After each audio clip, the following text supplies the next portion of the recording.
Anakin Skywalker was one of the most famous heroes in the galaxy, and he was also one of the most terrifying villains ever created. He started his life as a slave on a forgotten desert planet, and he ended it as Darth Vader, the person who helped destroy the Republic, hunted the Jedi, and changed the galaxy forever. But the real reason he became Vader was not what most people thought. The young Skywalker never wanted to be evil.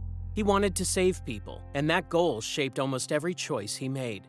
From the start, he carried a huge weight on his shoulders because everyone around him either needed him to be a savior or wanted to turn him into a weapon. Every time the young Jedi tried to protect someone, something went wrong, and every time he won, he paid for it. Even when he looked like a perfect hero, he was carrying fear, anger, and pressure that kept building, and nobody taught him how to live with those feelings.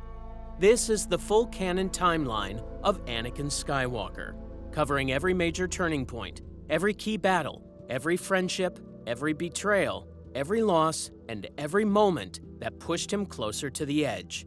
By the end, something most people missed becomes clear. The Chosen One did not fall because he was weak, but because he cared deeply. And the final choice he made hits harder once everything that leads up to it is understood.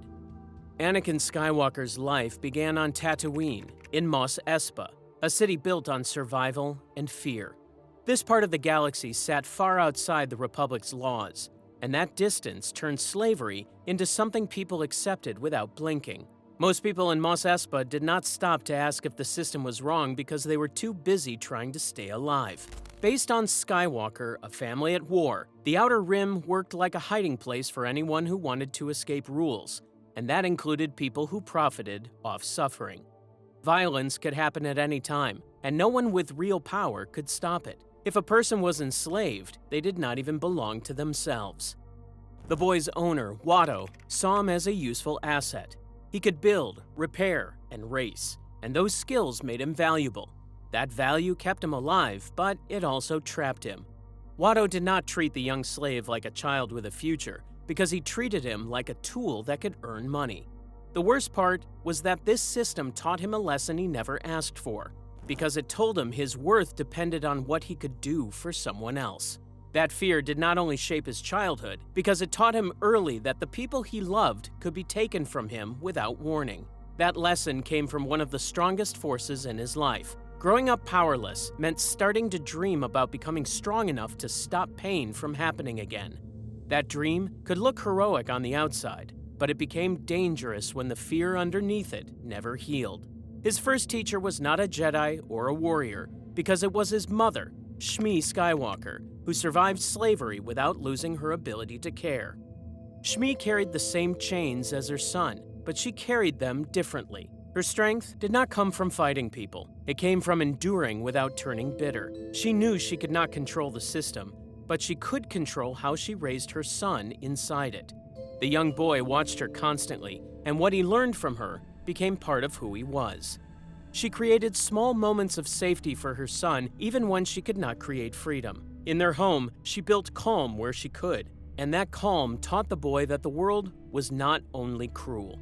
She also taught him that even when life was unfair, one could still choose to stay good. His mother also recognized something unusual in her son. She saw his drive, his sensitivity, and how deeply he felt everything around him. She did not crush those traits to protect him, even though she could. Instead, she supported his hope, even though she knew that hope could lead him away from her. Shmi's love kept her son human, but it also created the strongest attachment in his life. And that attachment became both his greatest strength and his first weakness. She was the most important person in the young slave's life, and he depended on her for comfort and stability. Because of that, the idea of losing her hit harder than it would for most children, because he had seen families separated and never reunited. That fear stayed with him and became part of how he reacted to danger and change. What made Anakin special was not only that he was strong in the Force, because he felt everything too intensely for a child living in chains. He thought and reacted quickly, and he paid close attention to what people around him were going through. He noticed when someone was hurting, and he got upset when he saw something unfair. He did not accept slavery as normal the way many people in Mos Espa did. He talked about freeing slaves because he believed no one should be owned, even if he knew it was risky and difficult. At the same time, his anger appeared early, and it did not take much to trigger it. That anger made sense because any child treated as property would feel rage. The danger was that his emotions did not stay balanced. When he loved completely, and when he felt trapped, his frustration rose fast. That intensity made him powerful, but it also made him unstable when fear got involved. Then there was his intuition, the way he sensed outcomes before they happened and reacted without hesitation. He moved like he belonged to something bigger than Tatooine, even when he could not explain it. This ability would later be praised, but as a child, it only made him feel more different. And feeling different was lonely when one already lived in chains. The same traits that made him heroic also made him dangerous when fear took over. For the young slave, pod racing was not just a sport, because it was the closest thing he had to freedom, even though it lasted only a few minutes. Pod racing gave him something he could not get anywhere else. It gave him a way to prove he was more than Watto's property. On the track, he showed skills most adults did not have. The races were dangerous, but they gave him control in a way slavery never did. When he raced, he was making his own decisions for once, and that made him feel capable and confident. The comic series Darth Vader stated that his relationship with control began long before he became a Jedi, and started in moments where he proved he could survive what others could not. Pod racing became one of those moments. The races also forced him to act fearless every time he competed, because if he doubted himself, he crashed, and if he hesitated, he could die. That pressure made him brave, but it also taught him the wrong lesson, since he started to believe that taking bigger risks was the only way to win, and that pushing harder was always the answer. At the same time, pod racing trapped him in a cycle he could not escape, because the better he raced, the more money Watto earned, and the more reasons Watto had to keep him.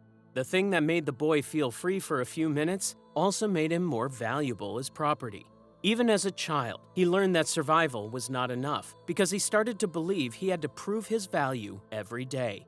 That mindset followed him as he grew up, and it became a heavy burden later, because the stakes would be much higher than a pod race. The hardest part of his childhood was not the heat or the work, but it was the feeling that his life was too small for what he carried inside him. Skywalker was surrounded by people, yet he often felt alone, because most adults only saw a slave, and most kids only saw someone to compete with. Very few people looked at him and recognized what he was becoming, so he grew up feeling like his life was trapped inside rules he did not choose. In Choose Your Destiny, an Obi-Wan and Anakin adventure, the boy was often defined by momentum, and that energy began with the restlessness he felt as a child. He did not want fame as much as he wanted purpose, because he wanted his life to mean something that slavery would never allow, and he wanted to become someone who could stop places like Tatooine from existing. His longing for something bigger was what made his rise feel inspiring, but it also set up the fear that drove his fall, because he could not imagine a future where he lost what he loved. The young slave was about to get the chance he'd always wanted, but the way it happened forced him to make a decision before he was ready. Qui-Gon Jinn and Obi-Wan Kenobi arrived on Tatooine not because they wanted to, but because their mission left them with no other option. Their ship needed repairs, and political pressure blocked the safer routes, so the Outer Rim became the only place left to land. Qui-Gon's trust in the living Force influenced how he handled moments like this. He did not believe destiny was a fixed path that trapped people, and he also did not believe events were meaningless. In his view, what seemed like chance could be the Force setting up a meeting that needed to happen. The moment the Jedi Master stepped into Mos Espa and noticed a slave child who seemed unusually aware and unusually capable, he stopped treating this trip like a delay and started treating it like something the Force meant him to find. The Jedi met the young slave in a crowded market, and the danger around them made the moment feel ordinary to everyone except him. He sensed something different right away. The boy was not just smart or skilled, because his connection to the Force seemed far stronger than it should be for someone his age. When the Jedi tested what he was sensing, the results confirmed something that should not have existed in a normal child. Anakin's midichlorian count was so high that it changed what the Jedi Master thought he might be. It suggested a level of potential that was rare even among Jedi. To him, that result pointed to purpose and suggested the Force was guiding events towards something larger. To the Jedi Order, the same result signaled danger, because power without stability could become destructive, and the boy's life had already been shaped by slavery, stress, and fear.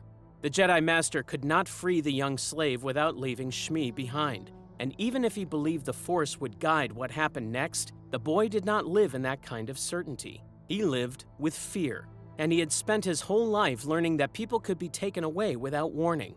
Now, he was being offered freedom that came with separation. The hardest part was that the young boy was not choosing between slavery and freedom, because he was choosing between his future and his mother, and either choice hurt. This became the first decision that truly shaped him. He could stay with Shmi and remain trapped, or he could leave and risk never seeing her again. Freedom was the dream he had carried for years, but Shmi was also the reason he survived long enough to dream it all. So walking away from her was not a simple step forward. Shmi understood what her son was giving up, which was why her sacrifice carried just as much weight as his decision. She did not pretend it would be easy, and she did not pretend it would not hurt, but she still gave him what he needed most. She gave him permission to go, and she did it because she wanted him to have a better future, even if it meant she had to stay behind. He left Tatooine thinking he was finally free. What he did not know was that he was also carrying a fear that would follow him for the rest of his life. When the young Padawan arrived on Coruscant, he did not just enter a new city, he entered a completely different way of life. Mos Espa was small, rough, and familiar, even when it was dangerous. Coruscant was endless, crowded, and fast, and it made the boy feel like he was always one step behind. Secrets of the Jedi revealed that the temple was filled with wide corridors, large training spaces, and formal rooms built for peacekeepers who followed strict habits every day. He took it all in at once, and the scale alone made him feel both amazed and uncertain, because nothing in his life had prepared him for a place like this. The Jedi High Council noticed his discomfort, and it immediately affected how they responded to him.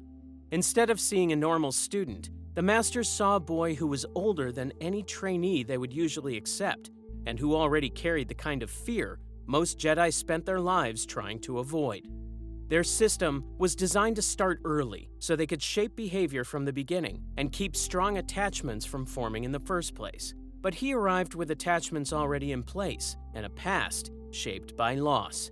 The Order already knew he was talented, but they were more worried about what his fear could become if no one helped him control it. This hesitation did not come from hatred or arrogance. Instead, it came from caution. To the Jedi leadership, the rules were not just tradition, because those rules were what kept the Jedi Order stable and consistent. The child already fell outside the usual training pattern, and they believed those patterns existed to prevent mistakes. Mace Windu became the clearest voice of doubt during the discussion. He believed the Jedi Order stayed strong by staying consistent, so anything that created uncertainty made him cautious. Based on the novel Master and Apprentice, Qui-Gon tended to treat the Jedi Code as something flexible, while the rest of the Council treated it as a structure that had to hold firm under pressure. Because of that difference, Windu did not see the boy's case as only about him. Instead, the Master of the Order saw it as another moment where Qui-Gon was asking the Jedi to take a risk that could have serious consequences. Yoda's response was different, and it immediately changed the tone of the discussion. During the testing, the ancient Jedi Master sensed fear and pain that the child could not fully hide. The issue was not that he felt fear, because fear was normal. The problem was that his fear was tied to real trauma and strong attachment.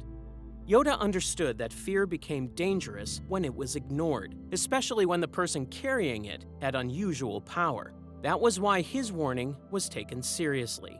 He had seen how the dark side began. He knew it often started with someone trying to do something that felt understandable, like wanting to protect someone they loved. and then crossing lines little by little until the damage was already done. That warning revealed the deeper problem, since the young Padawan's instincts often clashed with the way the Jedi Code expected him to think and feel. The Code taught that peace came from letting go of passion and attachment. To the Order, reckless choices created suffering, and suffering could open the door to the dark side. He did not see emotions that way, because they had shaped every major part of his life. His love for his mother gave him motivation. His fear for losing her stayed with him. His hope kept him going even when he felt confused or uncertain. Because of this, the Council viewed his emotions as a risk, while he saw them as part of what made him want to do good. The Jedi believed they were protecting him from his emotions, but he felt like they were demanding he stopped caring in order to belong. The Masters focused most on one emotional problem because it shaped his other decisions. He had left his mother behind in slavery, and he had done so without knowing if he would ever see her again. That separation did not fade just because he entered the Jedi Temple. For him, it was not something he could simply let go of, because his mother was still living in chains. They called it attachment, but to him, it felt like guilt and fear. The Order was not wrong to worry about what fear could turn into, because fear could push people toward control. If someone believed they could not live with loss, they might begin making choices that crossed lines. They would often justify those choices by saying they were acting out of love. In Dooku, Jedi Lost, Dooku's story showed how a Jedi could begin by wanting the galaxy to be better, and then slowly grow frustrated with the institution's limits. That frustration could turn into a belief that the Jedi were holding people back instead of helping them. The Council did not say it directly, but they recognized a pattern, and they watched the boy closely for signs that he could follow a similar path. Qui-Gon Jinn refused to let fear make the decision for them. The Jedi Master argued for the child because he believed the Force had brought them into their path for a reason. To him, the former slave was not only gifted, but also connected to a larger purpose. Qui-Gon believed the prophecies mattered, and that the boy might be the chosen one, which raised the stakes beyond the Council's usual concerns. The Jedi leadership struggled with that claim, because it forced them to choose between two kinds of risk. If they rejected him, and Qui-Gon was right, the Order could be turning away the very person who might restore balance. If they accepted him, and their fears were right, they could be training someone who might one day destroy what they protected. That debate became harder to ignore once the Sith's return stopped being a theory and became confirmed. Darth Maul's attack on Tatooine proved the Sith were still active, and it shocked the Jedi because they believed their greatest enemy had been gone for 1,000 years. The Sith warrior was not acting alone or without discretion. He was trained, focused, and clearly sent for a reason. That realization made the Council understand there was a larger plan at work, and it forced them to consider that the Sith might have been hiding and preparing during the very peace they trusted. The Masters remained focused on Anakin, but the larger problem was that the Sith were back, and the Order was already a step behind. The child did not fully understand the politics or history behind what was happening, but he could tell the room was tense. He noticed how carefully the Jedi watched him, and he sensed their calm shift whenever the discussion turned toward fear and risk. Without anyone saying it directly, he picked up on something important. They were more comfortable with his power than with his emotions. From that point on, he began to believe he had to hide his feelings if he wanted their trust. The debate did not stay inside the Jedi Temple for long, because the crisis on Naboo forced the Order to act, while the Republic's weaknesses became impossible to ignore. Even while the Jedi were still deciding what to do with him, the Republic was pulled into a conflict that showed how fragile its peace really was. The invasion on Naboo was not simply an attack on one planet. It was also a political move that benefited from the Republic's slow and cautious response to emergencies. Based on the Art of Star Wars, Episode 1, The Phantom Menace, the Trade Federation used a massive fleet, military vehicles, and a full blockade to control Naboo, while still pretending its leader's actions fell within legal limits. The danger came from the strategy itself. because it showed that a powerful group could attack a planet and still claim legitimacy by hiding behind procedure. At the same time, it revealed how easily the Republic's rules could be exploited and turned against it. The deeper issue became obvious as the battle grew. The Federation's move was part of a larger plan designed to create chaos and force the Republic into desperate decisions. The Jedi sensed someone was guiding events from the shadows, but they did not yet know who, and that uncertainty made every choice harder. As the Republic struggled to respond, Qui-Gon and Obi-Wan were forced into direct confrontation with a threat the Order once believed was extinct. Darth Maul was no longer something they could question or dismiss. His attack confirmed that the Sith had returned and were acting with purpose. This led to a duel that changed how the Jedi understood the threat in front of them. The fight between Qui-Gon, Obi-Wan, and the Sith assassin was not only about survival. It showed that even if the Jedi won the battle, they could still suffer a loss that reshaped their future. Maul fought with discipline, training, and clear intent, which proved he was part of something much larger than a single mission. That understanding became even more painful when Qui-Gon was killed, because his death changed the young Padawan's future in ways the Council never fully planned for. Qui-Gon was not the only Jedi who believed the boy could be trained. The Jedi Master also understood his emotions were not something to erase, but something that needed guidance and structure. The child was powerful, but he was also shaped by fear, loyalty, and loss, and Qui-Gon recognized that those feelings could either be managed carefully or pushed into something dangerous. The Master's death did not only remove a Jedi from the fight, it also took away the one person most capable of helping the young Padawan grow without forcing him to bury everything he felt. Obi-Wan survived the duel, but he was not given time to recover from it. The former Padawan became a Jedi Knight and lost his master almost at the same moment, which meant his greatest achievement was immediately tied to the deepest loss he had ever faced. He was still young and still learning, yet he was suddenly expected to handle responsibilities normally given to someone with far more experience. Instead of being allowed to process his grief and settle into his new role, he was immediately pushed into the next major decision of his life, because Qui-Gon's final request placed the boy directly in Obi-Wan's care. The new knight's promise to train him came from loyalty and duty rather than confidence, and that promise immediately forced the Council to respond. Even though they officially approved his training, their agreement was reluctant. They could not ignore Qui-Gon's final wish, and they also could not deny what the Sith's return now meant for the Order. Still, their approval did not come with full trust. Some masters believed he was too old and too emotionally vulnerable to be trained safely, and Mace Windu's doubt remained even after the vote was settled. Skywalker was accepted into the Jedi Order, but he was accepted with conditions, suspicion, and constant scrutiny. This meant his training began with a lack of trust already built into it. While the Jedi dealt with the consequences of Naboo, the Republic experienced a major political shift.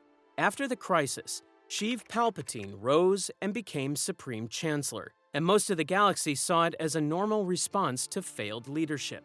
The politician presented himself as calm and reliable, and he used the fear created by the invasion to position himself as the one who could keep the Republic stable. The Jedi noticed the change, but they did not understand that his rise was part of the same larger plan that led to the invasion in the first place. This was also the moment when the young Padawan's future became more complicated than the Order realized. He entered Jedi training just as Palpatine began paying attention to him, and that attention was not accidental. The Chancellor saw his strength, but he also saw his emotional needs, especially his desire to feel understood and valued. The Jedi Code taught restraint and detachment, which often made him feel punished for caring. Palpatine, however, approached him differently by offering approval and attention without judgment. That trust built slowly, and it filled the gap the Jedi left open by making him feel seen and valued.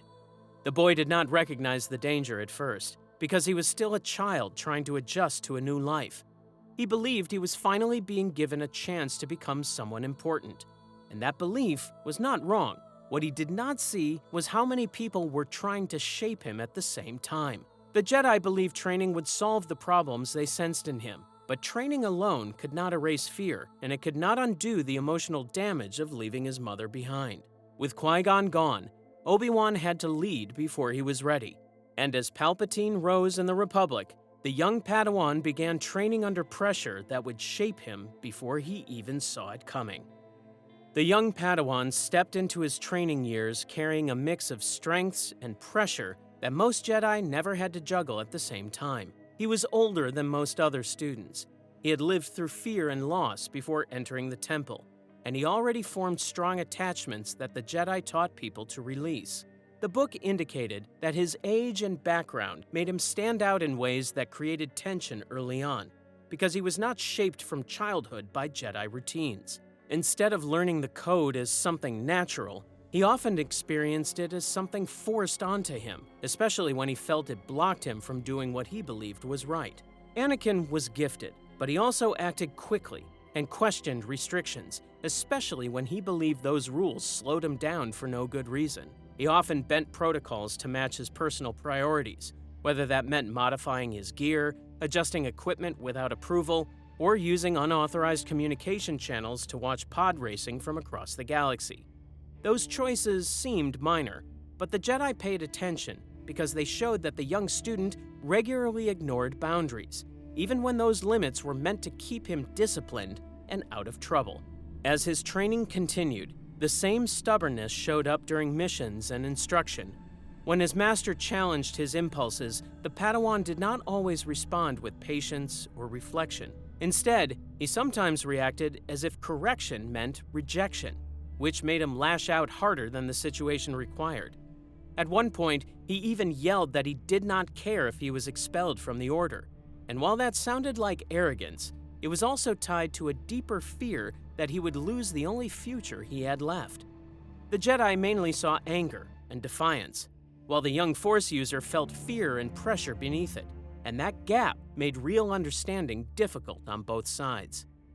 Obi-Wan Kenobi faced this challenge while still learning what it meant to be a mentor himself. He had promised his fallen master that he would train his new Padawan, and he took that promise seriously.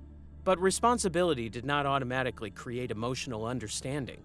The former Padawan approached training through discipline, consistency, and the Jedi Code, believing that structure would keep his apprentice steady, especially when emotions threatened to take over. The problem was that the young learner did not experience that structure as support. He often experienced it as control, which meant his mentor's attempts to keep him grounded could also make him feel boxed in. When the Padawan looked for reassurance, his teacher usually answered with corrections, and when he wanted trust, the Jedi Knight tended to respond with reminders about rules and caution. The mentor believed he was protecting his apprentice from the consequences of his own impulses, but the younger Jedi often read that protection as a sign that his master did not believe in him. Over time, their relationship became more complicated than a standard master and Padawan bond, mostly because shared danger forced them to depend on each other even when they disagreed. As they fought side by side through difficult missions, their connection started to feel like brotherhood shaped by constant tension, since they approached problems in completely different ways.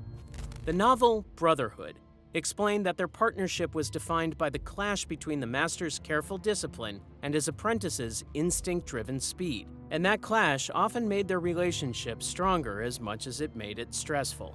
That push and pull became part of their normal routine, and it showed up in almost everything they did. They challenged each other on missions, argued about choices, and regularly tried to prove their approach was the better one.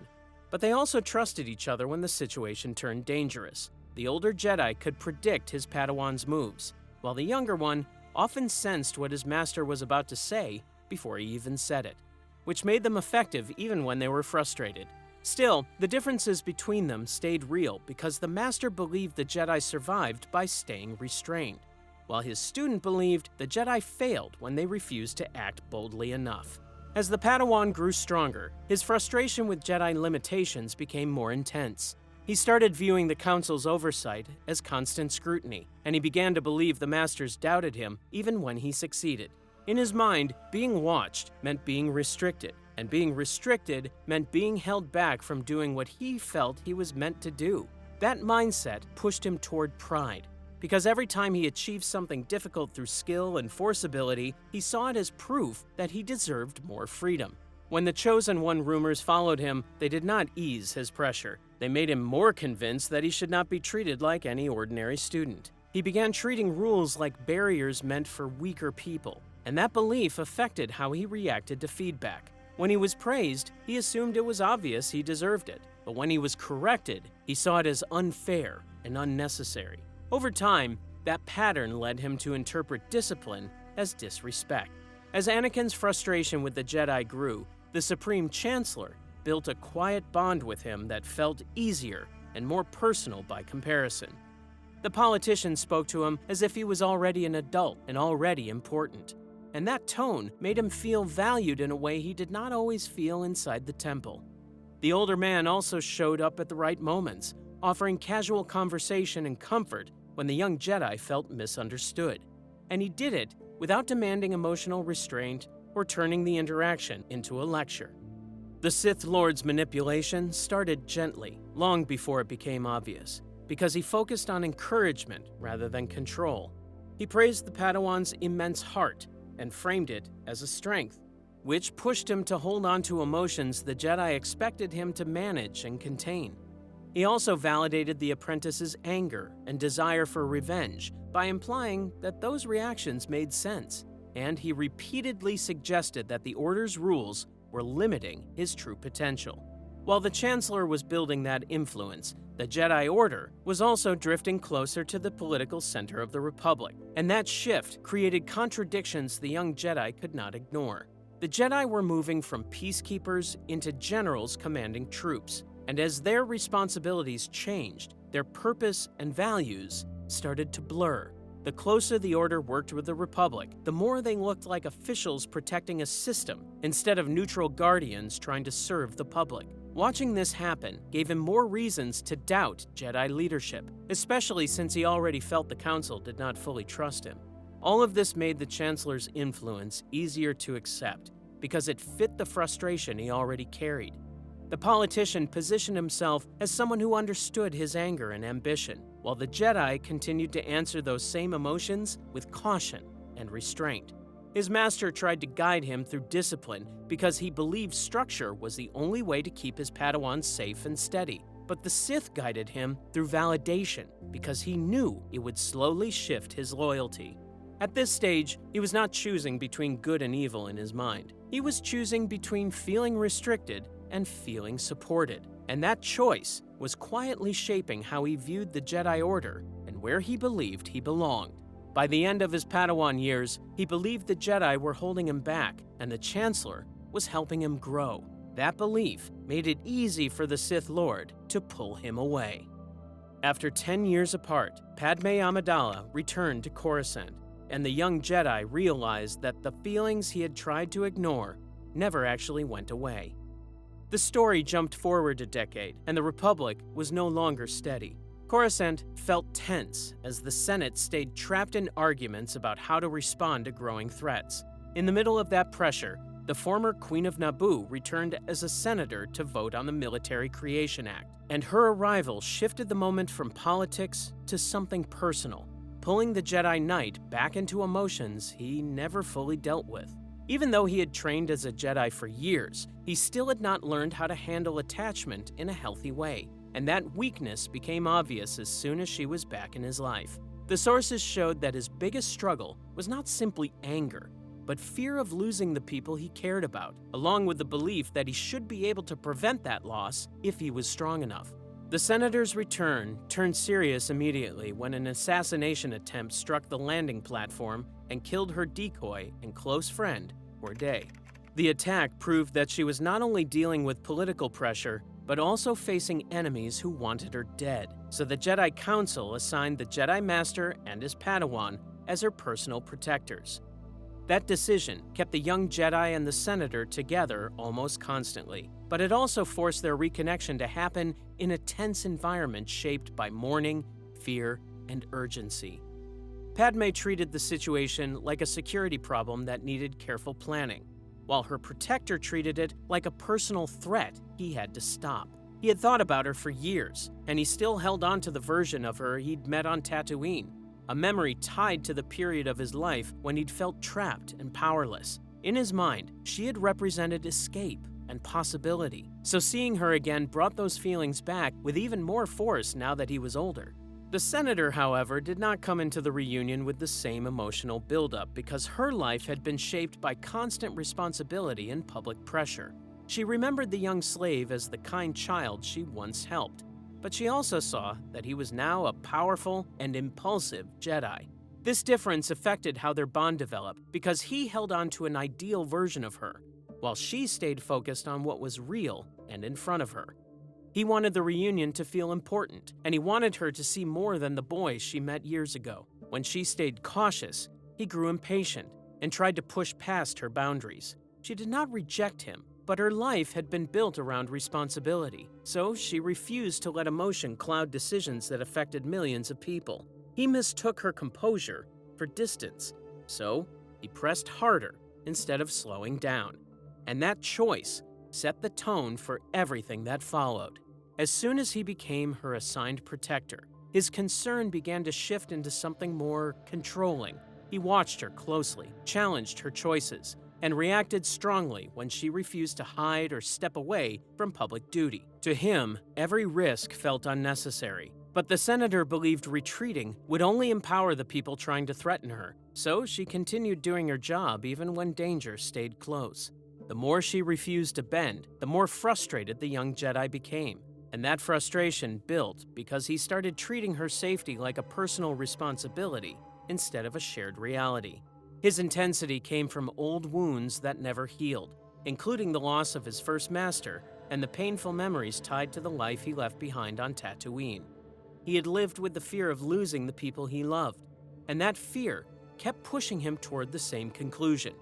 If he could not prevent loss, then he was failing. His need to protect the people he cared about sat at the center of who he was. But it turned dangerous once he began believing that protection meant controlling outcomes at all costs.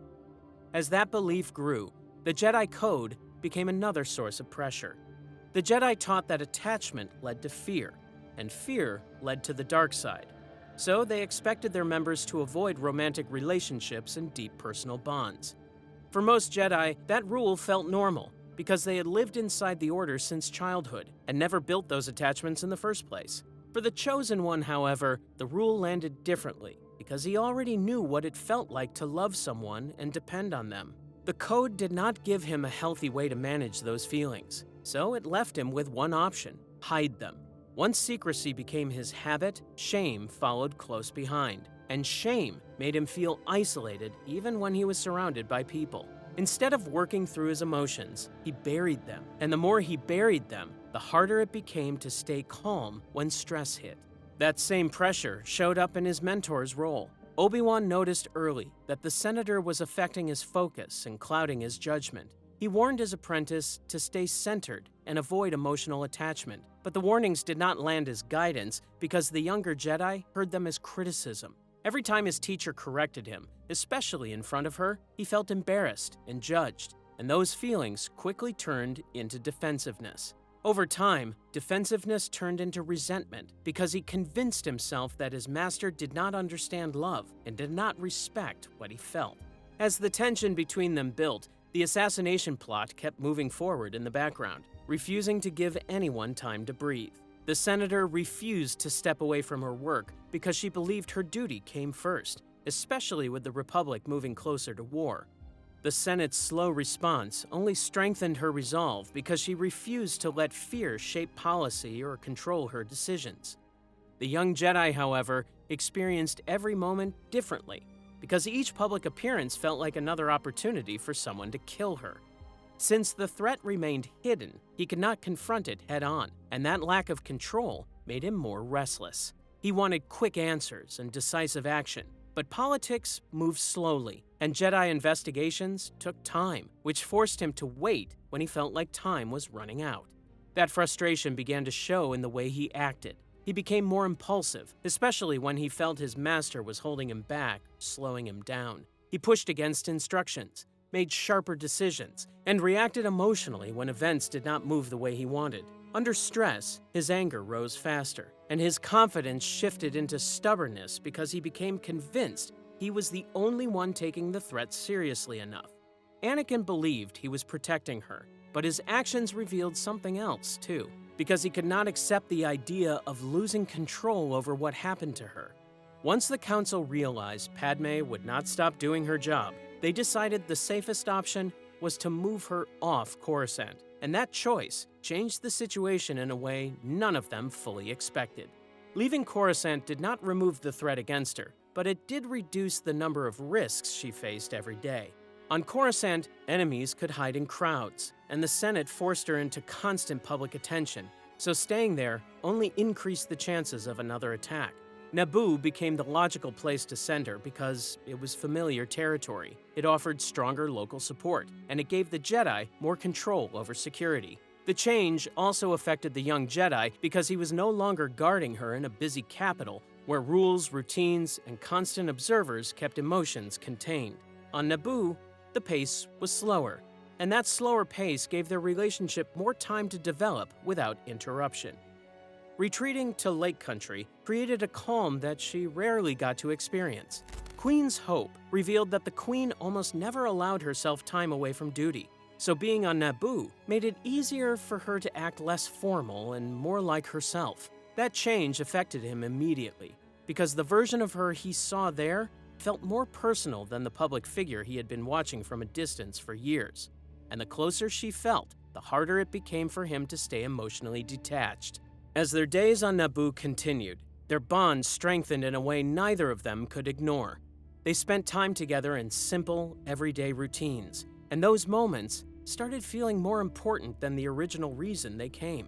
She began to relax without constant debate and danger pressing down on her, while the young Jedi started treating their time together as something personal instead of just part of the assignment. As the setting became more private, he stopped holding himself back and grew more comfortable letting his feelings show. On Coruscant, he could tell himself the mission was only about protection, but on Naboo, that excuse became harder to maintain. Eventually, he reached a point where he could not keep his feelings contained. He had carried them for years, and the constant closeness on Naboo pushed him toward a confession because he no longer saw silence as an option. He did not treat his feelings like something temporary, and he did not approach them as something he could solve with discipline. Instead, he believed they were real, fixed, and impossible to ignore, which made him more intense the longer he stayed near her. The novel detailed that the young Jedi's devotion came across as absolute, and even the people close to her could sense that his feelings carried a force that could become overwhelming. She responded differently because she understood what that choice would mean. Her entire life had been shaped by public service, and duty had trained her to pause before following emotion, even when she wanted something personal. The senator was tired of living only for others, and part of her wanted something that belonged to her, but she still feared what it could cost. As the feelings deepened, she became more conflicted rather than more confident because she knew that loving him would not stay private for long. As their connection grew, his love began showing a pattern that became dangerous over time.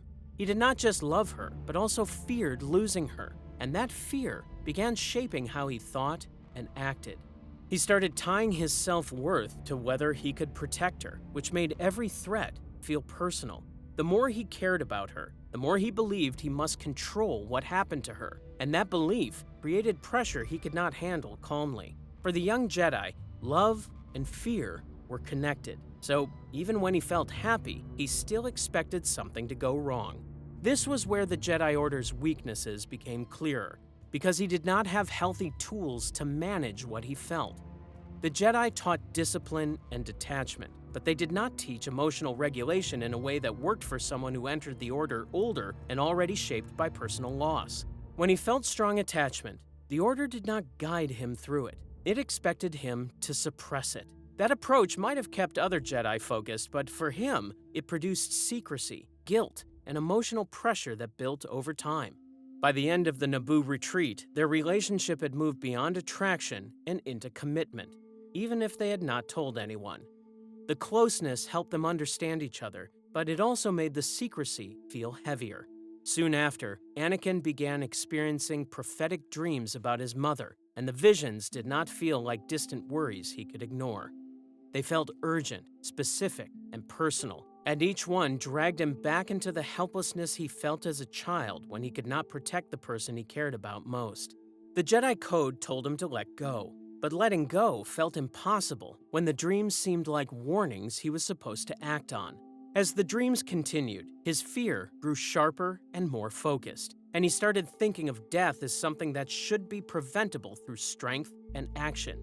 He began measuring his worth by whether he could stop tragedy before it happened, and that mindset made every delay feel dangerous.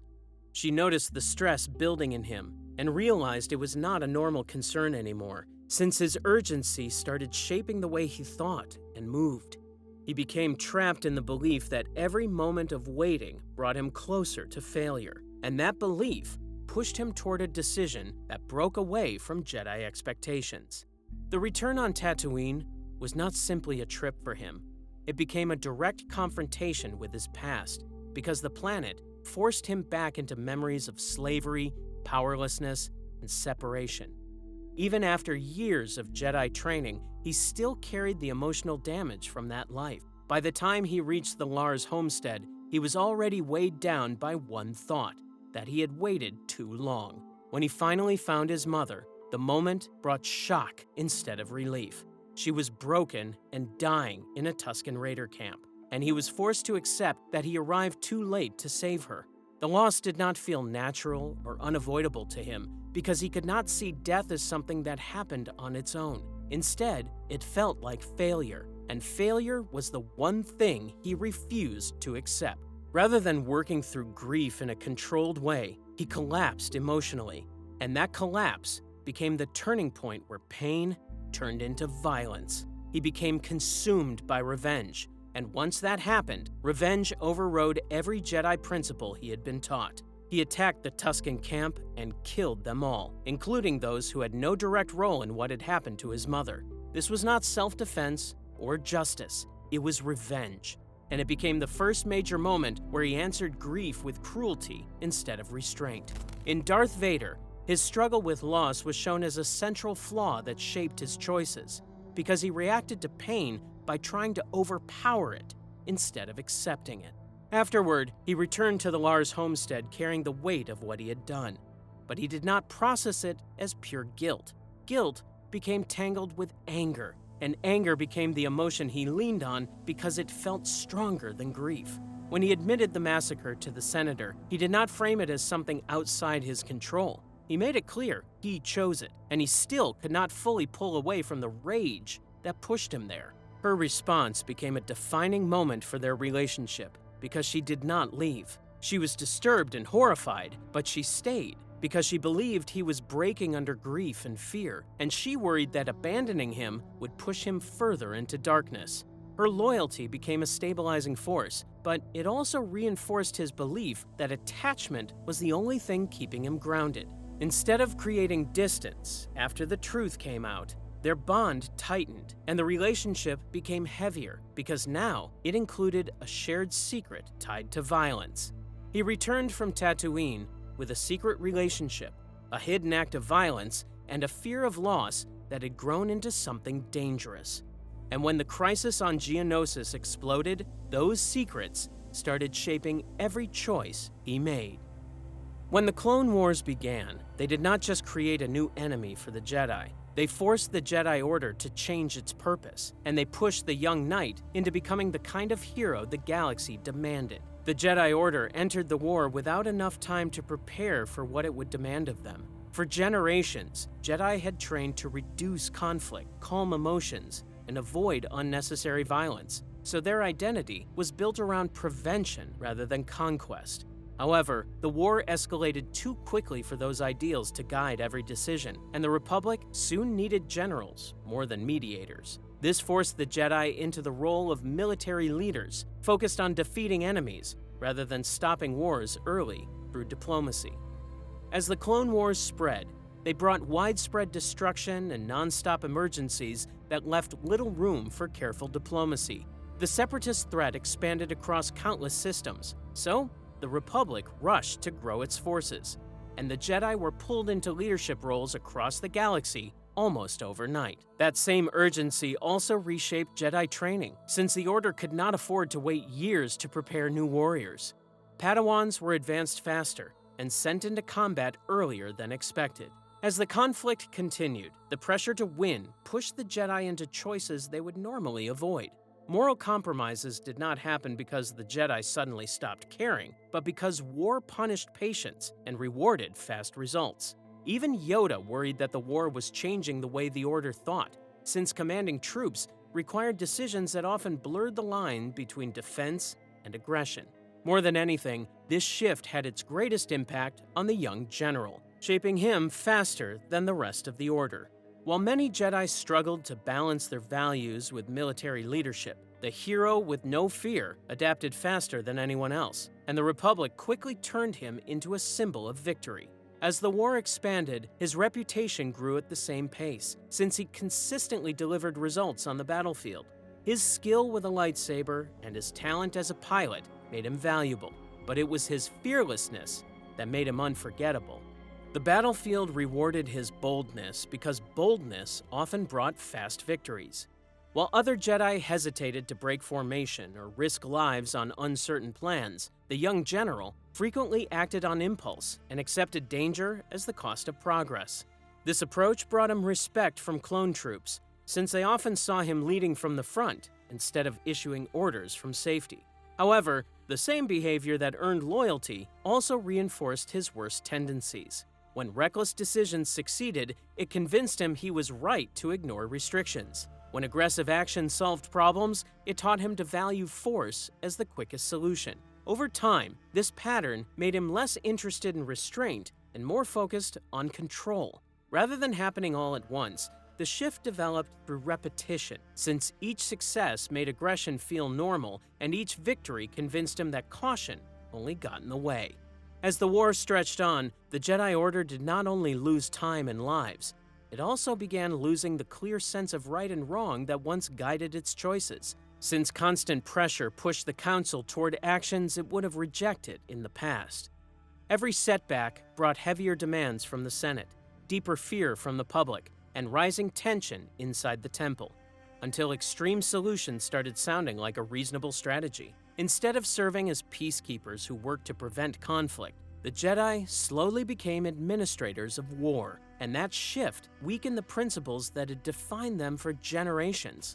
The novel Dark Disciple revealed the Jedi Council reached a point where it considered assassination to be a necessary act of war, showing how far the Order's ethical boundaries had shifted.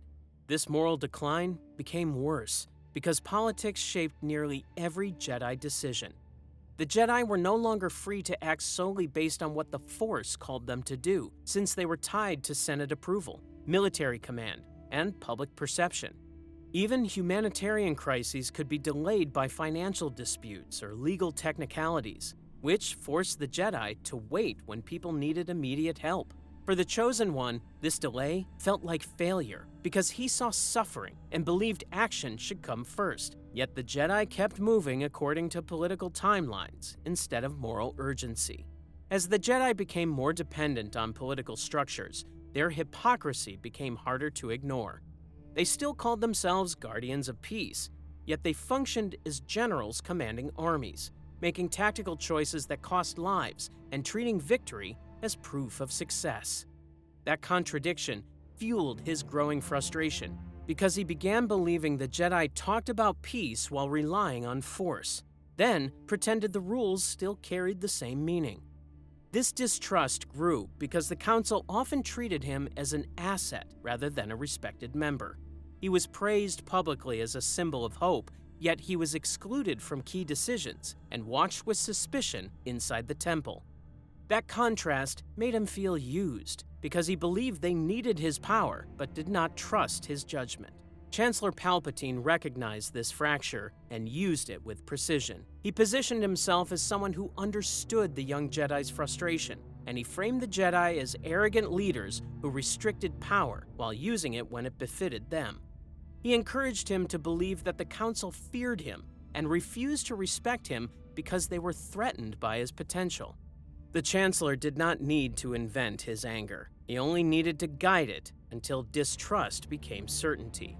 Obi-Wan became caught in a painful middle position. He stayed loyal to the Council because he believed discipline mattered. Yet, he also stayed loyal to his former Padawan because he understood his heart and knew the war was pushing him toward extremes. The Jedi Master saw the Order drifting away from its ideals, and he also saw the young general growing more independent and resentful. He tried to steady him without pushing him away, but the harder he held to protocol, the more his former apprentice treated it as proof that his teacher did not understand him, which strained their bond even as they continued to fight side by side. The war did not only turn Anakin into a celebrated commander, because it also forced him into a role that tested his judgment in a different way, which was becoming responsible for someone else's life. During the Battle of Christophsis, the Jedi General expected reinforcements, since the Separatist blockade was tightening and every delay cost lives. Instead, he received a surprise assignment that immediately changed his mission and his mindset. Ahsoka Tano arrived as his learner, and the decision confused him because he believed the request was meant for his former master rather than himself. The war had already stretched him thin, so receiving a student in the middle of active combat felt less like support and more like an added risk. The novel Ahsoka declared that the young Togruta later reflected on how deeply her master shaped her identity, which showed that their bond became more lasting and personal than a standard master and Padawan relationship. The Jedi Knight did not resist his student because he doubted her potential, but because he understood how unforgiving the war was, and he knew a student could not learn safely in a battlefield where mistakes killed instantly. He also viewed himself as already overloaded, since he commanded troops, planned attacks, and carried the weight of every loss under his leadership. Adding a Padawan to that pressure felt like adding another person he might fail to protect, and that fear had a personal root since his past had already taught him how quickly someone could be taken away. The young Padawan did not arrive timid or cautious, and that was what made her immediately stand out. She was bold, impatient, and eager to prove she belonged, and that attitude mirrored her own master's personality in a way that created instant tension. She pushed back when challenged, moved fast, and acted before thinking through every consequence. That similarity sparked friction because he recognized his own flaws reflected in her, but it also built understanding because he knew what it felt like to be underestimated and dismissed, which made him more invested in helping her survive and improve. As Ahsoka became part of his life, he did not treat the relationship like a normal assignment because he formed bonds quickly and intensely. Over time, he began viewing her less like a student and more like family, since the war did not leave room for distant mentorship. Fighting together, surviving together, and trusting each other under fire pushed them into closeness that felt personal rather than professional. And as that bond deepened, he began measuring missions not only by whether the Republic won, but by whether she returned alive. His mentorship style was practical and shaped by survival. Instead of relying on calm lectures, he taught through experience and pressure, because the war forced lessons quickly. He pushed her to think fast, improvise, and stay alert, but he also gave her encouragement when the battlefield became overwhelming. Humor became part of his approach, not as entertainment, but as a way to keep her steady when fear rose.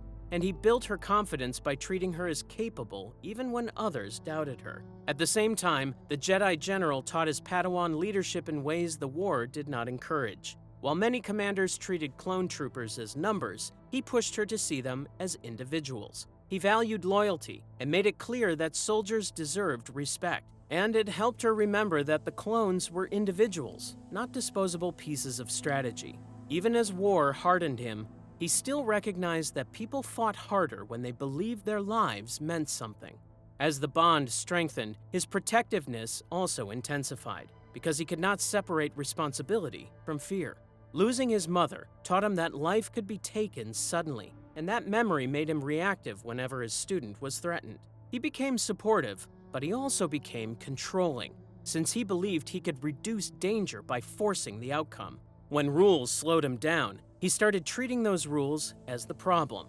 Ahsoka became one of the few people who stabilized him during the war because mentorship gave him a purpose that felt personal instead of political. Teaching her made him feel closer to being a true master, not just the warrior everyone relied on, and their shared experiences gave them a level of trust that most Jedi relationships did not reach.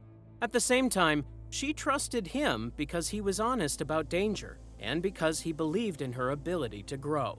However, the more he cared about her, the more the bond strengthened his greatest weakness, which was his inability to accept loss. Every shared victory deepened the connection, and every threat to her safety triggered fear that quickly turned into anger. Mentorship did not soften his fear, but expanded it, because now there was another person whose survival felt tied to his identity and his worth. While the Jedi General found purpose in the military, his wife became increasingly disturbed by what the war was doing to the Republic itself. She worried about the morality of relying on a clone army, especially since its origins remained unclear and its obedience was absolute. To her, that kind of force looked like an easy shortcut that weakened democracy because it removed the friction that forced leaders to justify violence. She also saw how fear expanded power, since emergency authority grew while debate weakened. Even though the married couple held immense status, their power did not protect their happiness. They spent most of their time separated by duty, and when they reunited, they were often exhausted and immediately pulled into the next crisis. Their marriage became built around brief moments instead of stability, because their lives never slowed down long enough for them to grow together. Both of them sensed what they were losing, since they were not only losing safety, but also losing the chance to live honestly. As Anakin's distrust of the Council grew, he became more secretive and emotionally distant from the Jedi Order. Instead of seeking guidance, he began treating his private life and his decisions as things the Jedi did not deserve to know, and he acted independently more often because he believed the Council was too political and too slow to solve real problems. Independence became a habit, and once he believed he could do better alone, he stopped seeing rules as protection and started seeing them as barriers that kept him from saving people. Over time, the war changed him in ways even his wife noticed. He became sharper, calmer in the face of loss, and more accepting of violence as routine. He still loved her, but he began speaking and acting like someone who expected death to be normal, and he treated sacrifice as unavoidable rather than tragic. He did not believe he was becoming colder because he believed he was becoming stronger. Yet the war kept shaping him into someone who relied on force, trusted his instincts above wisdom, and measured leadership by control rather than compassion. By the time he saw how much the war had changed him, it was too late. The Supreme Chancellor had already become the one voice he trusted, and his fear of loss was starting to slip out of control. Ahsoka Tano's trial was one of the clearest moments where the Jedi Order stopped acting like a supportive community and started acting like a system focused on protecting itself, and her master took it personally because he saw it happen to the person he trusted most. By the time the Clone Wars reached this stage, the Jedi were stretched thin and pushed into roles they were never meant to hold, because they were leading armies, answering to politicians, and constantly being watched by the Republic. This pressure affected how they made decisions, and it increased the chances that they would choose what looked safe instead of what was right. That environment set the stage for what happened to the Padawan, because the moment she became a political risk, the Order responded with distance instead of loyalty. The case against the former apprentice grew quickly, and the speed of the accusation made it harder for anyone inside the temple to slow it down. The young Togruta was framed for the bombing of the Jedi Temple, and the situation worsened when she was also blamed for the murder of Letta Termund, a witness connected to the investigation. Since she had access to the temple and had trained in combat, many people found it easy to believe she could do it, even though the story did not match her character. The truth was that the crime had been orchestrated by Barriss Offee, a fellow Jedi and someone she had trusted, and the betrayal cut deeper because Barriss designed the crime to make her look guilty from every angle.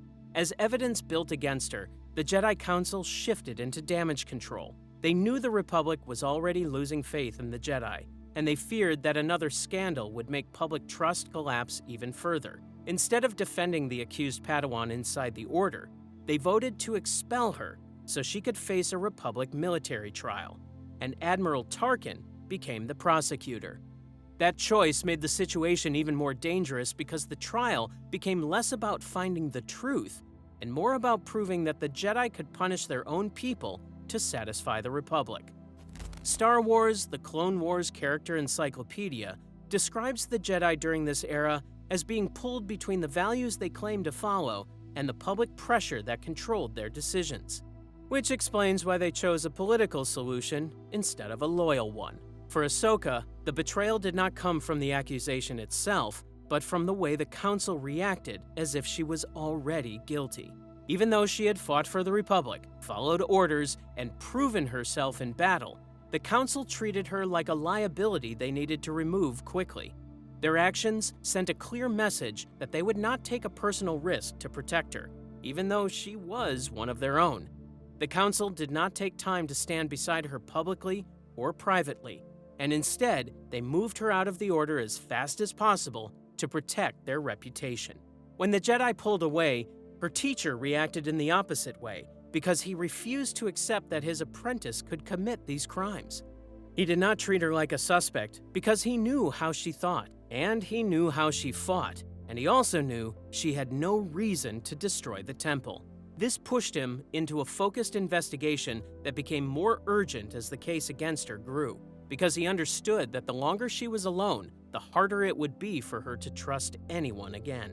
Anakin pushed forward with a level of intensity that stood out even in wartime, because he was not only trying to clear her name, but also trying to protect her from being permanently labeled as a criminal. He followed leads that others ignored, and he refused to stop even when the Council seemed ready to move on without her. Eventually, he uncovered the truth, captured Barriss Offee, and exposed the full plan. But the result did not fix what had already happened because the Council's betrayal had already become real to the former Padawan. When the Council offered to take her back, she realized they were only welcoming her now because the danger to the Order was gone. Once she was cleared, the Council offered her a path back into the Jedi Order, and they treated it like a correction of a mistake. However, to the young Togruta, their offer felt empty because they had already shown they did not believe in her when they had the chance to defend her. She refused to return, and she chose to leave the temple because she no longer trusted the institution that expelled her without proof. Her departure was still devastating because it was final.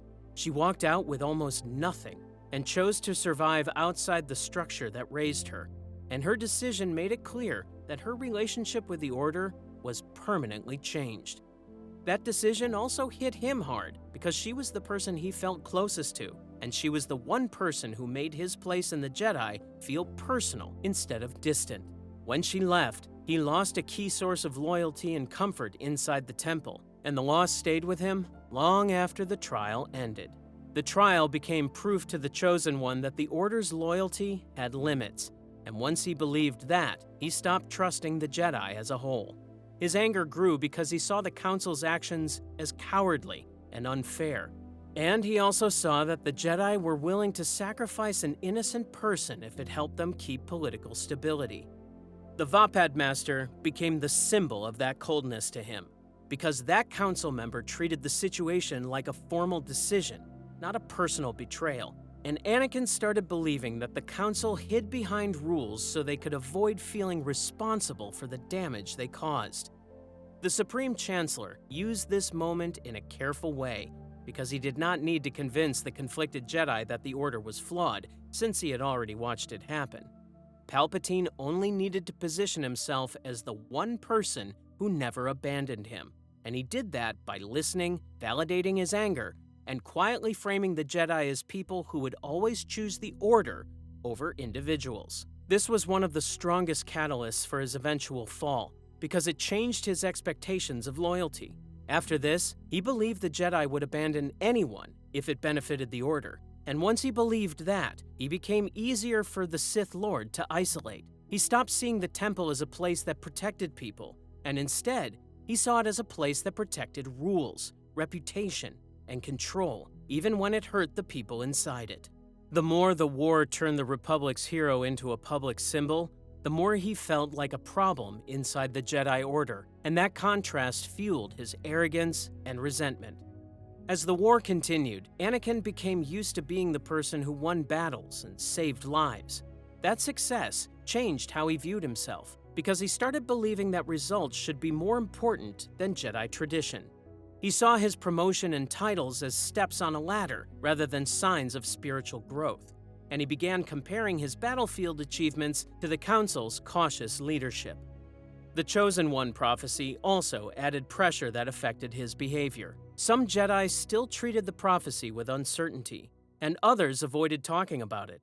But he felt its weight every time he was praised and then judged in the next moment.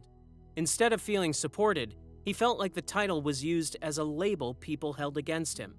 He became focused on the way the Council spoke to him, the way they questioned his decisions, and the way they kept him at a distance even when they relied on him.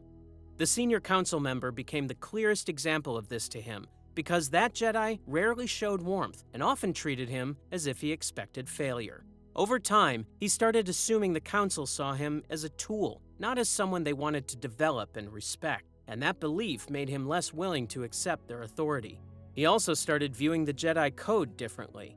Instead of seeing it as a guide for wisdom and self-control, he started seeing it as a set of restrictions meant to keep Jedi obedient and predictable.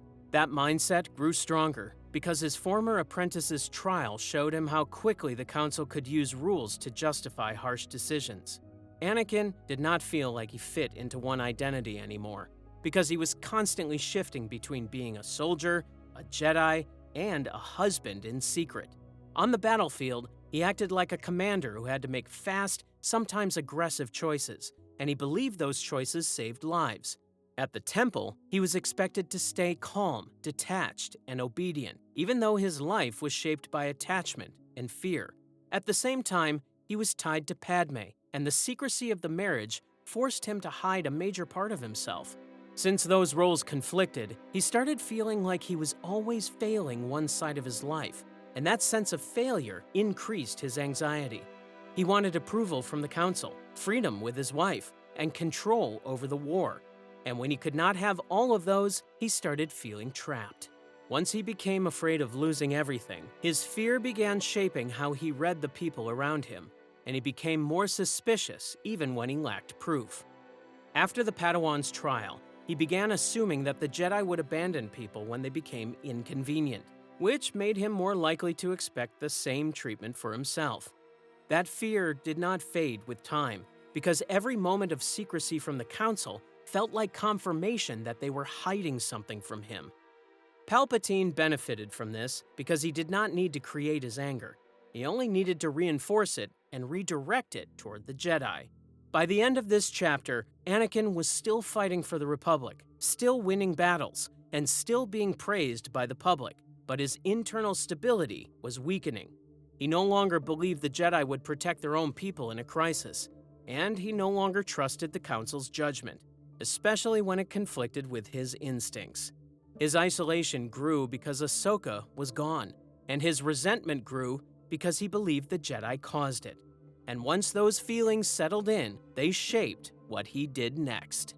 The Jedi General reached the top of his power during the battle that began his collapse. The Clone Wars hit their peak when the Separatists attacked Coruscant, turning the Republic's capital into a war zone in the sky.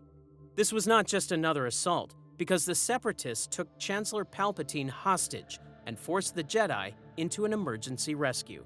The Republic depended on Palpatine to hold the government together, so his capture felt like the war was about to end in disaster.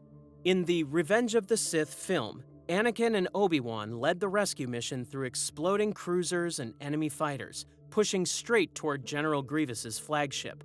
The mission highlighted his speed, confidence, and skill, and it also placed him close to the Supreme Chancellor, the one authority figure the young knight had trusted for years. That closeness changed everything, because Palpatine was not simply a leader to rescue, since he had also become the Jedi's main source of approval and support. The rescue should have ended the crisis, but Count Dooku turned it into a trap that forced the young warrior to cross a line. Inside the flagship, the mission became a duel against Count Dooku.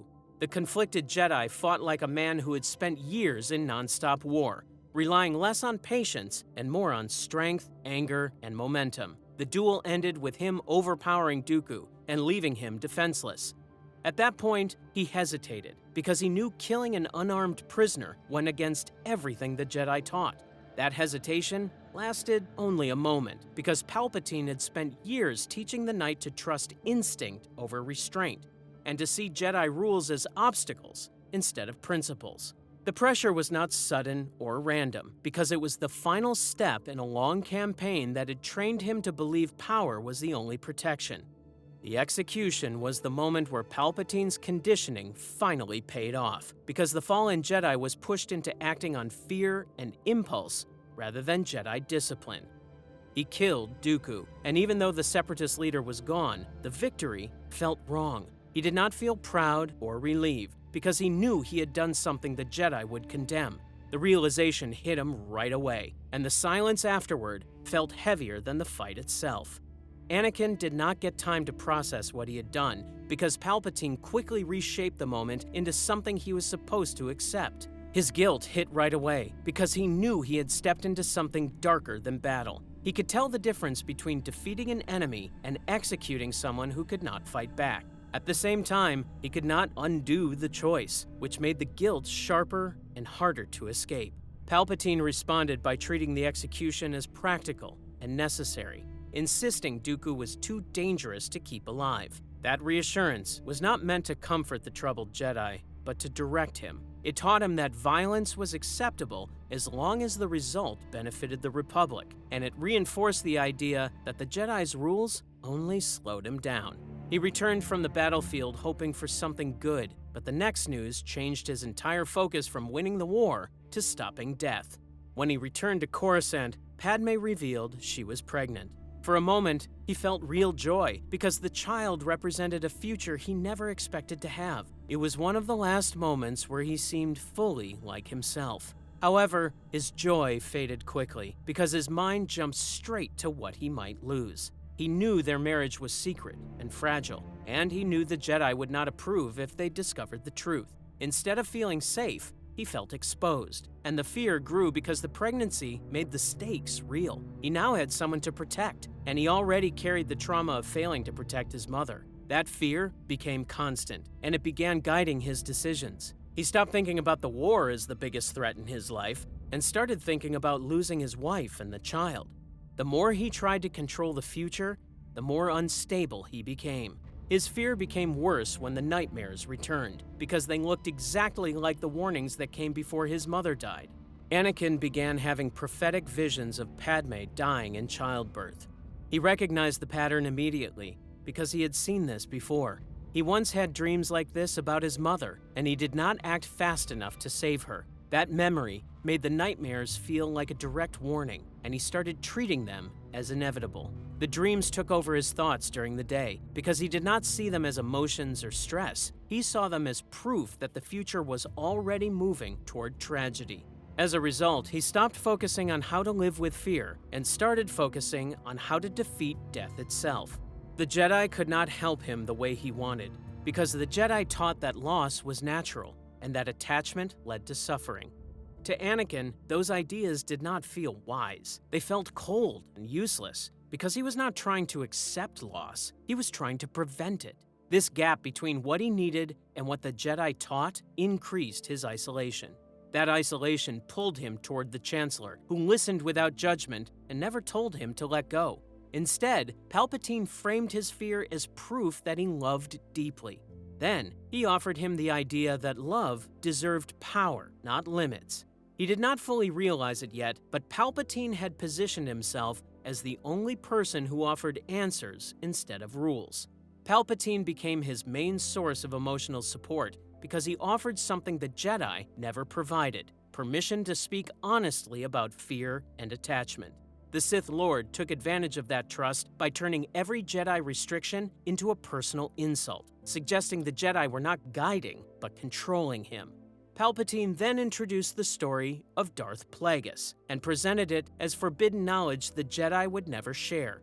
The story claimed that a Sith Lord could influence life itself and prevent people from dying. To him, that idea felt like a solution, not a warning. Palpatine used the story to imply that the Jedi were intentionally keeping him weak, and he pushed the idea that rules existed only to limit people who could become powerful. Since he already felt mistrusted by the Council, the argument landed easily. Instead of questioning Palpatine's motives, he started questioning the Jedi's. At the same time, the Jedi Council demanded something that confirmed his worst fears. They asked him to spy on Palpatine, claiming it was necessary to protect the Republic. To Anakin, this felt like another reminder that the Council only used him when they needed him, and it felt especially insulting because they still refused to fully trust him. He was trapped between two sides, and the Jedi unintentionally pushed him closer to Palpatine by treating him as a tool instead of a partner. The Council sent Obi-Wan to Utapau to hunt General Grievous, and the decision made tactical sense because Grievous had to be eliminated. However, the decision also removed the one Jedi who could still steady the young knight.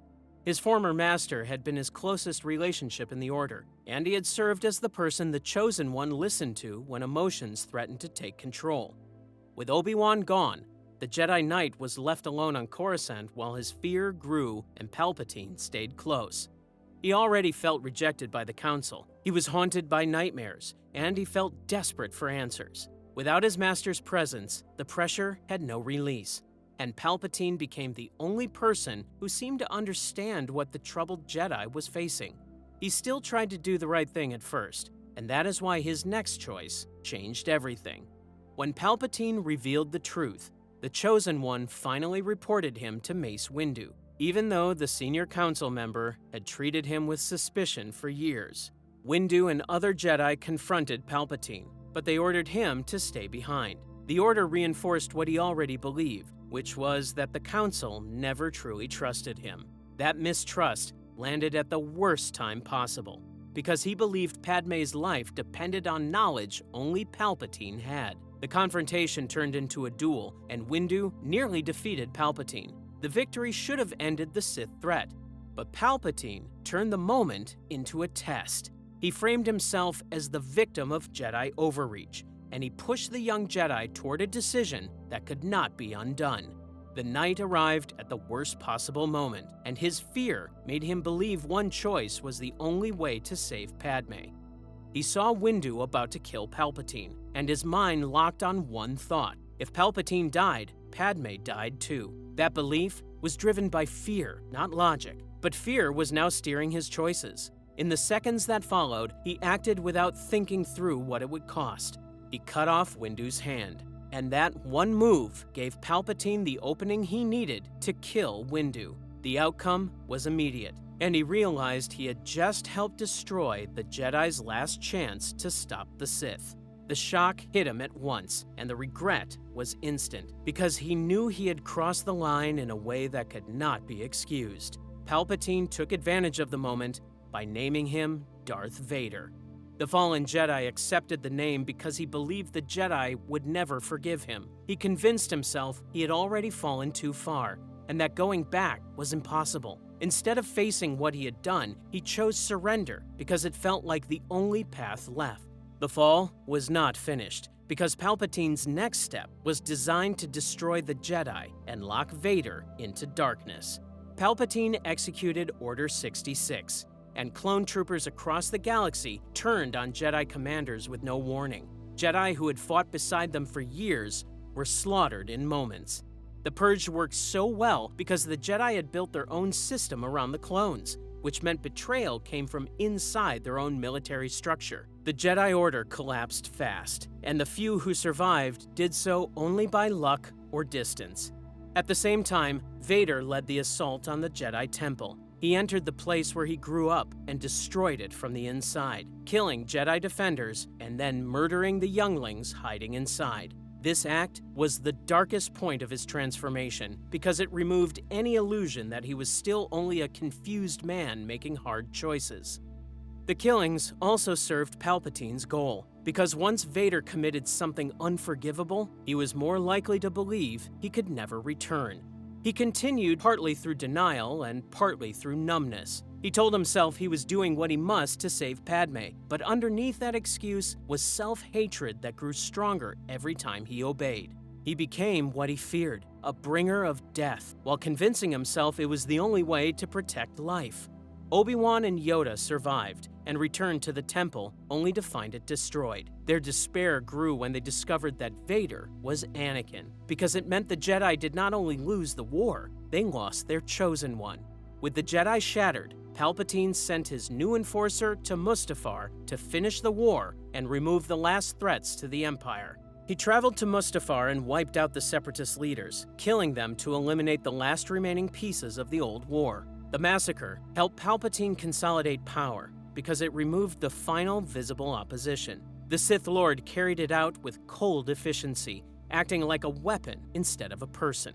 Padme arrived and tried to reach him, but his fear had already turned into paranoia. He could not handle the idea that she might question him, and he assumed any doubt meant betrayal. He tried to control her instead of trusting her, and the shift was clear because he no longer saw love as a partnership. He saw love as something he had to secure. He choked Padme, and the act showed his love had turned into possession. Obi-Wan appeared, and the fallen Jedi believed this confirmed his paranoia, which drove him deeper into rage. The duel between Obi-Wan and his former apprentice became a fight between brothers who once trusted each other completely. He fought with arrogance and anger, certain his power made him unstoppable. Obi-Wan fought with sorrow, and even when he won, he refused to kill him. The defeated Sith was left burning, and his physical suffering matched his inner collapse because his body was now paying the price for the choices that had destroyed his life. He survived the fire, but survival was not a second chance because Palpatine turned it into a permanent prison. Palpatine retrieved him and saved him because he was valuable. He underwent reconstruction and was sealed into a life support suit that kept him alive, but also locked him into pain, machinery, and isolation. The suit ended the last visible part of Anakin Skywalker because even his voice and breathing were no longer his own. He learned Padme was dead, and the loss shattered him because saving her was the reason he had surrendered. He realized that his obsession had not protected her, and that his choices had helped destroy the person he had tried to keep safe. Palpatine's victory was complete because he had no family, no Jedi home, and no identity left outside the Emperor's control. The Republic became the Empire, and power concentrated under Palpatine while propaganda erased the Jedi's history. Over time, the Jedi faded into myth for much of the galaxy, while the Dark Lord became the Empire's weapon. Fear and power replaced love and hope, and the man who once fought to protect people became the force that silenced them. Vader believed there was no path back, but the Empire's early years would show how Palpatine turned him into a symbol meant to crush hope itself, and the next chapter began when that symbol was unleashed on the galaxy. The Dark Lord became the Empire's most feared weapon, but the real turning point came when he started realizing how trapped he was, even while he kept choosing to serve. His early years under the Empire revealed how far the former Jedi had fallen and how carefully the Emperor kept him in place. Instead of acting like an ordinary Imperial leader, he moved above the chain of command and carried out the Emperor's will directly. In Lords of the Sith, he was shown as a figure of authority that most Imperial officers could not control or fully understand. Many officers feared him and resented him, while stormtroopers often treated him with a kind of devotion because they viewed him as the Empire's strongest symbol of power. That role shaped the way he saw himself and the galaxy. He believed order had to be forced into existence, and he treated the Force as proof that the strong should dominate the weak. In Tarkin, his place in the Empire highlighted this imbalance because he operated like the Emperor's personal weapon, not like a soldier. His presence alone changed how officers acted, since most of them knew they could lose their careers, their lives, or both with one mistake. He used that fear because it was efficient, and it gave him a form of control that the broken parts of his life no longer allowed. From there, the Sith Enforcer became the face of the Great Jedi Purge, where he tracked down the survivors of Order 66 and wiped out the last pieces of what once defined him. He oversaw the Inquisitorius, made up of former Jedi who were twisted into dark side hunters. In Inquisitor: Rise of the Red Blade, the Inquisitor program was shown as a system built on fear, pain, and obedience, not growth. He did not train recruits with patience, because he did not want them thinking like Jedi again. He tested them through violent duels, and when they failed, he injured them without hesitation so they remembered what happened when they showed weakness. That brutal routine was not only about destroying Jedi remnants, it was also his way of avoiding his own past. Every Jedi survivor reminded him of what he once was, and instead of facing that truth, he crushed it. At the same time, he lived with constant physical suffering, and rather than trying to escape it, he used it to fuel his rage. His pain became part of his daily cycle because he believed that the dark side responded best when he was angry. The emptiness underneath his anger felt unbearable, so he chose rage because it gave him direction and kept his thoughts from drifting toward guilt. The public saw a monster, but behind the armor was a man who kept choosing anger because it was the only emotion he could rely on without falling apart. That need for emotional control became a larger obsession with controlling everything around him. He stopped viewing the Force as something that had to be understood and balanced, and he started treating it like a weapon that should obey him. He believed harmony was weakness, and that compassion invited betrayal. In Thrawn, his presence was described as something that shifted the mood in an entire room, not because of speech or rank, but because people could sense how much power he carried. Even with that level of control, his vulnerability still existed beneath the brutality, and it surfaced when he least expected it. Certain memories broke through, including the faces and voices tied to his old identity. He did not respond by admitting those memories still affected him. He responded by tightening his control, increasing violence, and distancing himself even more. The armor played a major role in keeping that weakness buried. The suit kept him alive, but it also forced him to live inside the results of his failure on Mustafar. Every breath reminded him that he had not become stronger, but broken. Over time, he stopped seeing the armor as something temporary. Instead, he accepted it as a permanent cage and convinced himself that being trapped was better than being human again.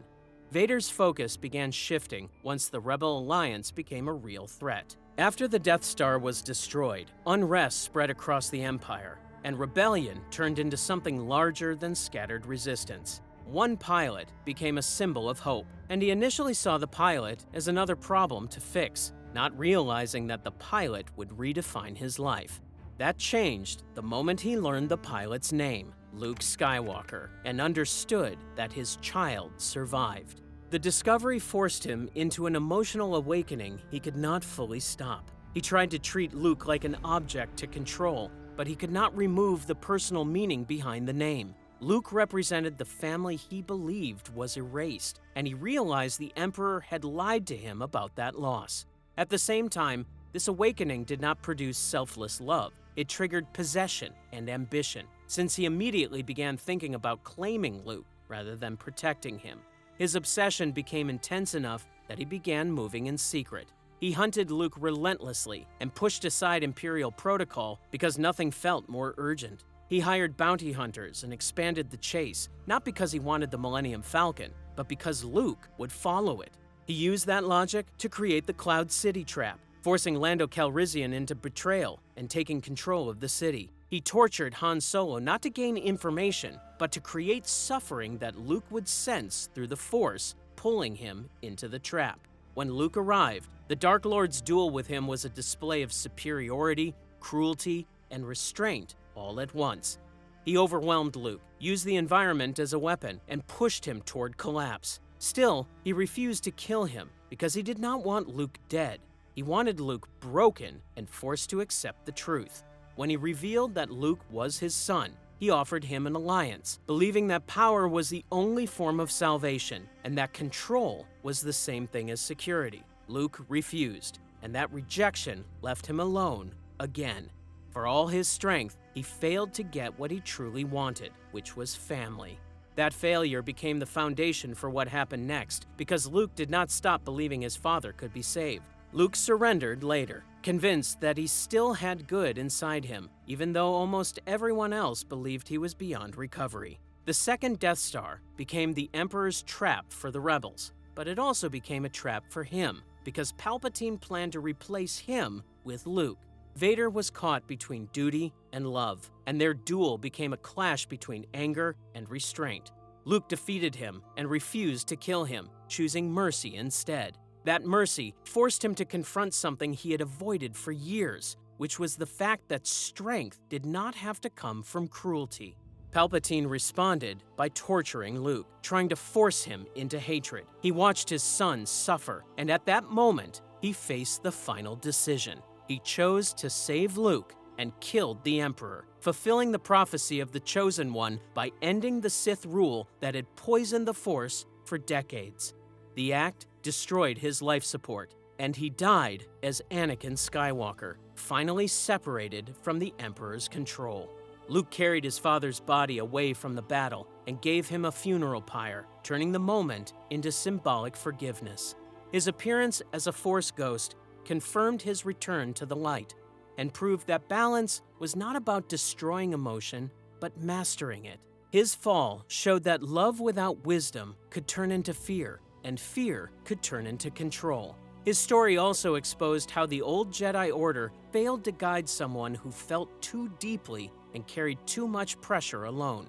In the end, Skywalker became a myth, hero, villain, and a warning all at once. And his life proved that even after years of darkness, one final choice could still change everything. If you want to keep going after Anakin's story ends, you can explore why many ancient Sith would have looked down on Darth Vader.